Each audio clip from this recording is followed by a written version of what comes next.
Good day. Jeffrey Friedman, Senior Market Strategist, RJO Futures. The 30th of March, the end of the month, the end of the quarter. And the word of the day, or the phrase of the day, or the phrase of the week. I could say China. I could say central banks. America, Asia, maybe even Europe. A lot of stimulus, okay? Are we raising rates today? No, not in America. Will we do it this year? Probably. But we've gone to great lengths to say that we're not going to raise them significantly and very quickly.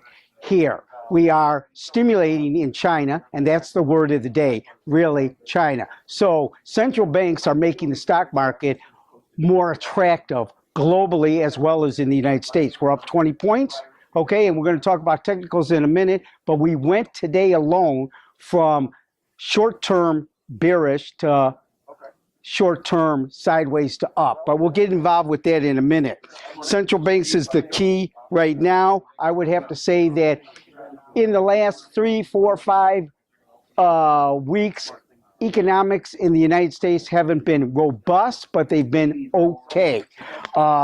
We have a lot of information coming out this week alone. And remember, we have a short week, we have a holiday Friday, we have non-farm payroll this coming Friday. So the markets are going to be thin. It could be kind of volatile, but we are in a bullish tone, in my opinion. Okay, personal income, personal spending was pretty darn good.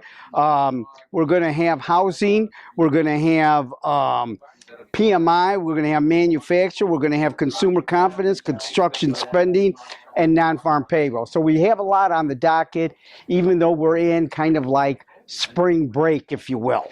On to the technicals. My number was 2080 June S&P. Above it, we are now neutral to friendly. Underneath it was a short-term bear kind of deal. We're in a very big range. The range that you should be looking at is 2110. That's the all-time high in a 5-year bull market. And the low end of last week, when we had our first big down week, was 2030-ish. So that's a very big range, about 70 or 80 points. But nevertheless, we're in that range, and we should kind of have respect for it. When we close above it or below it, then you'll have real new direction.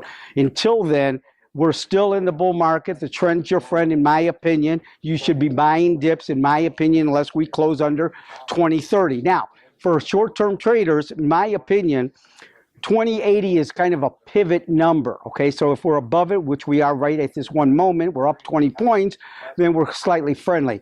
We were friendly coming in because of China. A minor thought would be 2030 if we go underneath and can't hold 2080. And of course, if we're above 2080, 2110. Good luck and good trading. As always, trading futures or option on futures may involve substantial risk and may not be suitable for all investors.